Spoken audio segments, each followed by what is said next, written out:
За өглөөний мэнд. За би тэгэхээр шууд танилцуулга руу яваад орсон дээр гэж бодож байна. Гэхдээ тэрний өмнө болохоор энэ чухал чуулганы хүрээнд транс сурагчдыг анх удаага Монголд авч хилцэж байгаа нь одоо онцлон тэмдэглэх ёстой зүйл байгаа. За мөн энэ судалгаа нь Монголдо төдийгүй Аз намхан далайн бүстэй транс сурагчдыг судалсан анхны судалгаа болсон байгаа. За би инхмаа LGBT гүйцэтгэх захирлаар сүүлийн 5 жил ажиллаж байгаа. За өнөөдрийн судалгааны агуулга бол ойлголтоо нэгтгэх нэр томьёоны талаар хэдүүлээ эхэлж авч үзнэ.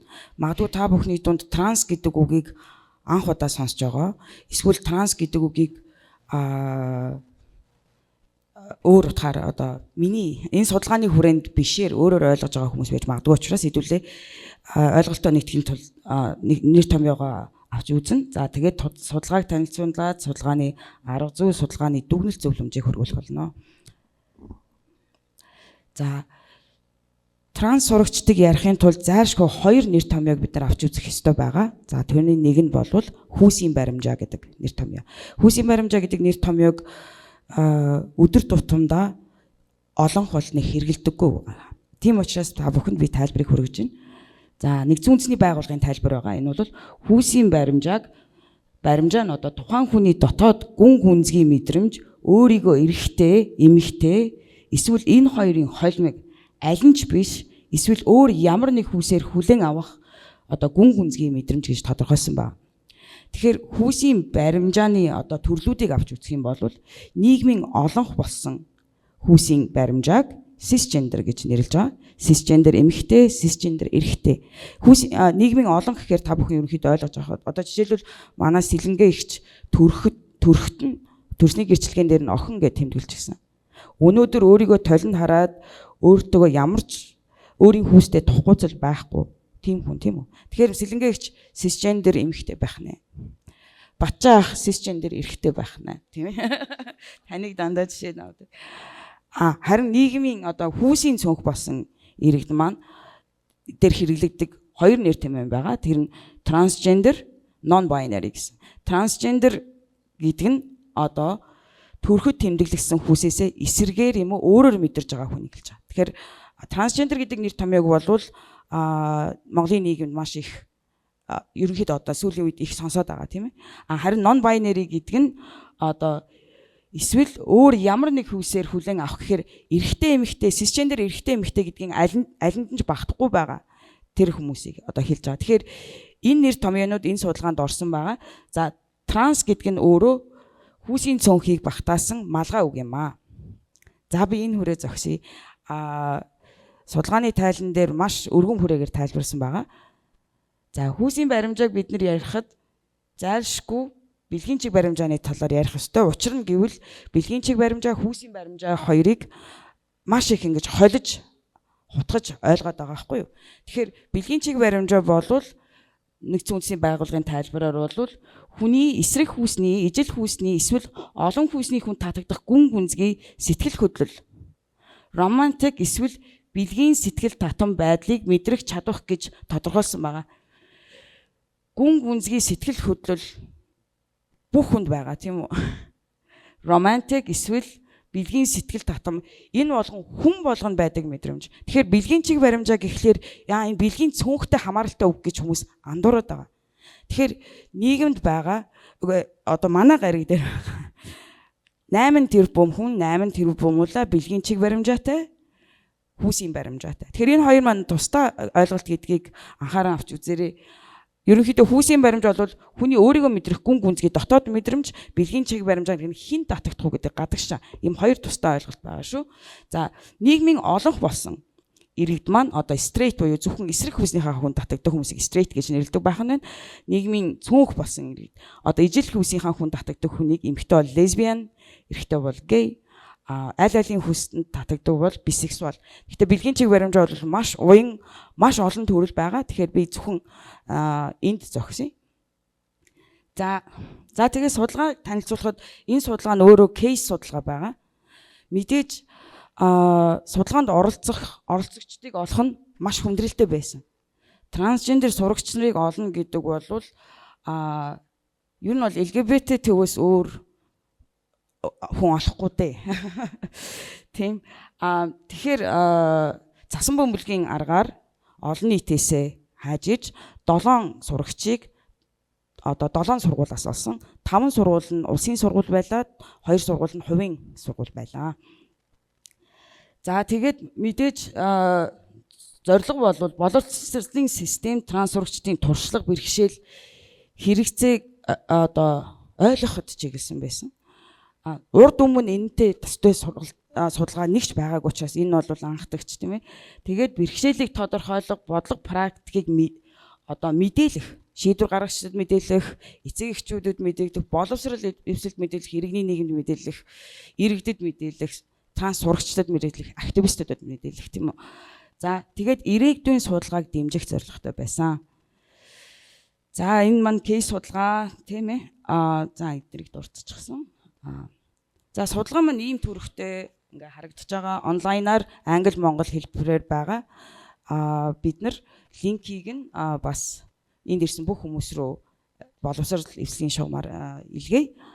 За судалгаанд бол 16-аас 18 насны 7 транс сурагч оролцсон. Энэ бол үгүйс чанарын судалгаа. 1 цагийн ярилцлагыг LGBT төвийн офис дээр авсан.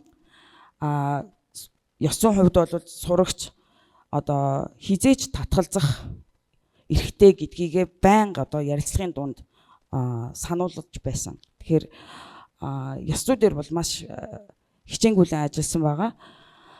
Үүн дээр бас дурдж хэлэхэд бидний тавьж байгаа асуултууд ярилцлагын явцад хүүхдүүдийн дандаа хүндүүртэй хэсэг рүү орж исэн. Тэгэхээр сэтгэл санаагаар хямрах тийм ээ. Тэрэн дээр болвол одоо LGBT төвийн бэлтгэсэн 2 сэтгэл зүйчийг бэлтгэсэн байсан шаардлагатай тохиолдолд сурагч нарыг уулзуулах тийм ээ. За цаг хугацааны хувьд 2022 оноос 2 сар 12 сараас 23 оны 1 сар хүртэл авсан. За ингээд чанарын судалгаа учраас энэ маань 7 цаг 40 минутын 56 хуудас одоо цаасан дээр буулгахад ярилцлага маань тийм болсон байгаа. Үүнээсээ давтамжтай гарч ирсэн сэдвүүдээр нь 4 ангилан одоо хувааж дүгнэлт зөвлөмжийг гаргасан байгаа. Сургуулийн орчин, за сургуулийн орчин дээр маш их сурагчдын давтамжтай ярьж исэн зүйл бол хүүсээр хуваах соёлын тухай ярьсан, технологийн биеийн тамирын хичээлийн тухай, дөрөмт хувцас журам, ариун цэврийн өрөө, сургалтын хөтөлбөр, багш нарын сөрөг хандлага байлаа. Хүчирхийл дарамтын хүрээнд бол үг хэлээр бие махбодын тэгээ бэлгийн дарамт, сэтгцэн эрүүл мэндийн хувьд муу зуршил, одоо өөрийгөө тусгаарлах, амиа гүйтгэх оролдлого хийх мэтчлэн сургуулиас гадуурх амьдралд нь болохоор гэр бүл, активизм буюу одоо юм активизм тэгээд мэдээлэл олж авах арга суугийн талаар авч үзсэн байгаа.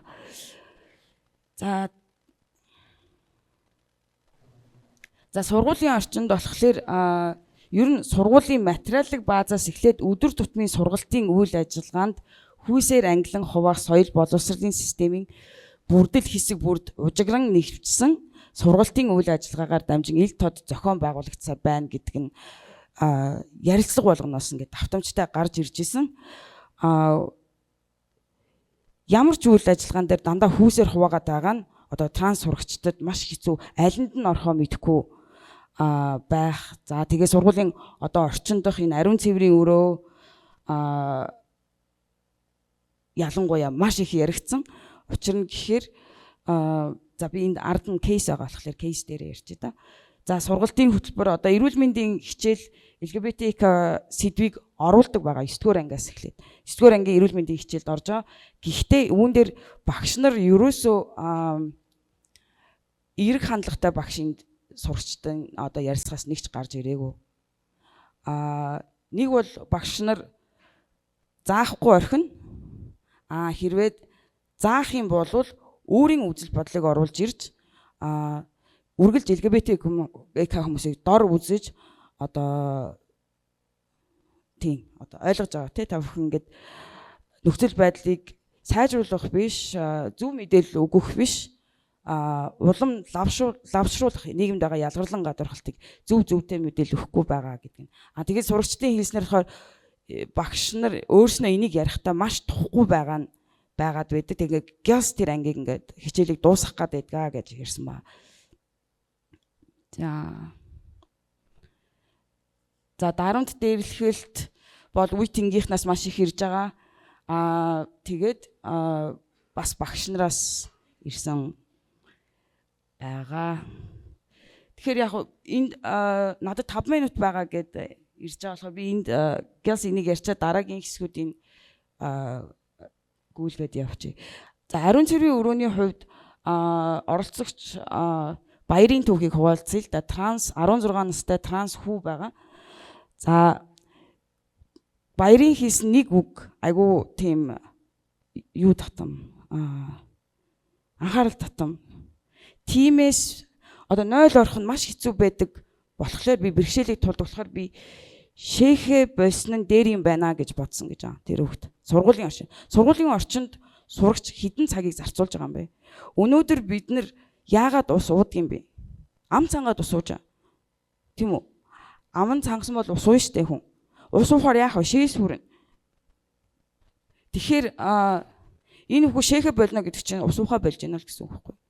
Энэ бол яг өнөөдөр нийгэмд транс хүмүүс өдөр тутмын амьдралдаа маш их тооцоолдог юм. Нойлын асуудал маш их байдаг учраас хэр их хэмжээний ус цай ундаа уухыгаа транс хүмүүс тооцоолж амьдрдаг байх нэ гэдгийн айгүй том жишээ байгаа байхгүй.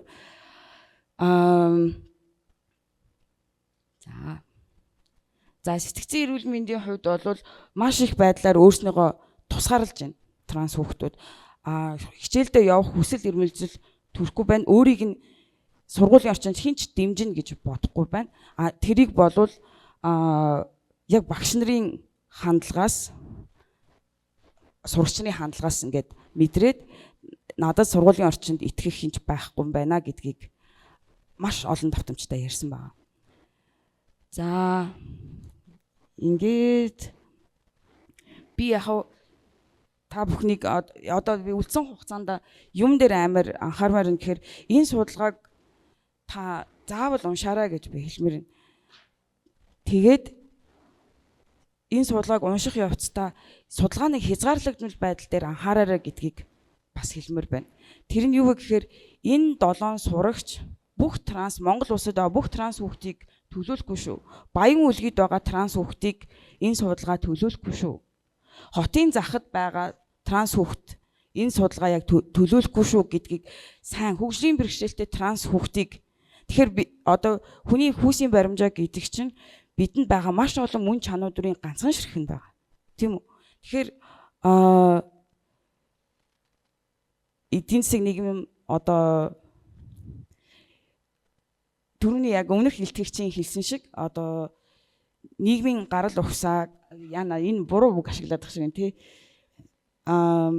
За ядуу айлын хүүхэд гэж хэлчих л да. Ядуу айлын транс хүүхэдийн ядуу айлын транс хүүхэд, зайсанд байгаа транс хүүхэд, баян үлгийд байгаа транс хүүхэд, толгойтод байгаа транс хүүхэд болгоны туршлага өөр байгаа шүү. Тэгэхээр бид нар альва ингээд шийдвэр гаргахдаа энэ судалгааг ялангуяа уншихдаа энд бүх мөн чанаруудын огтлцол ороогүй энэ ингээ бүгдийн төлөөлөхгүй ч гэсэн тэр хязгаарлагдмал байдгийг сайн анхаарч уншаарай л гэж би хэлмээр байна.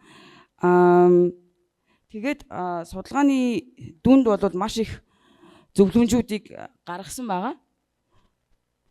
Төрийн болон засгийн газрын агентлагуудад сургуулийн болон боловсролын мэргэжилтнүүдэд болон сэтгцэн эрүүл мэндийн мэргэжилтнүүдэд тэгээд цаашийн судалгаанд ингээд олон зөвлөмжүүдийг гаргасан ба. Тэгэхээр өнөөдөр энд маш олон талд бүлэг хүмүүс цугласан байгаа болохоор ганц л зөвлөмжийг би онцгойлон хэлмээр.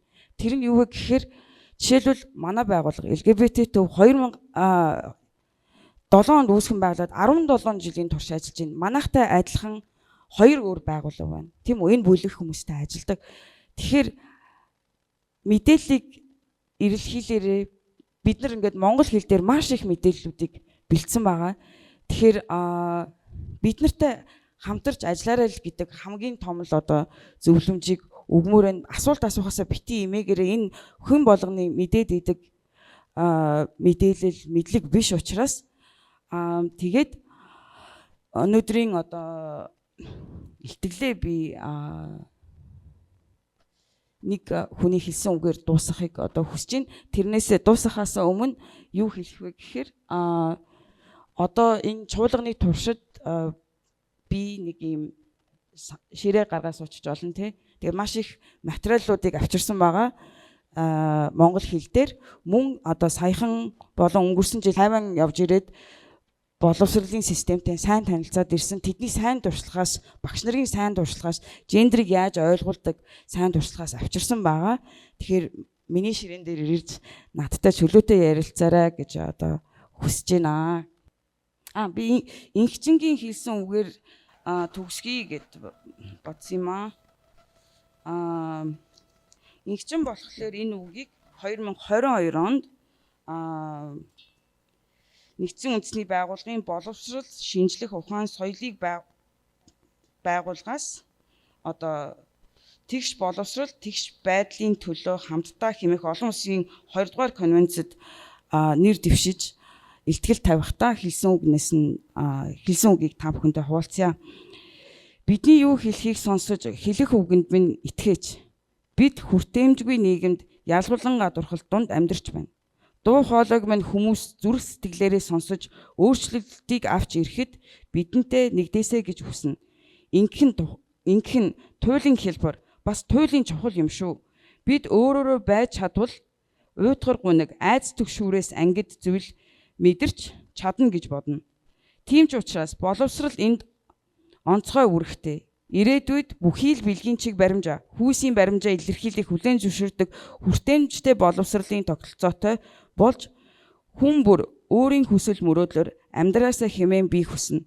Боловсролын тогтолцоогоор дамжуулан сурагчдын дунд төдийгүй багш нарын мэдлэг мэдээллийг сайжруулахыг зориул сайнсан. Хэрэв бид хүмүүсийг зөв мэдээлэлээр хангаж чадвал нийгэмд тэд бие биедээ илүү сайнаар хандах болно гэж би итгэдэг. Баярлалаа.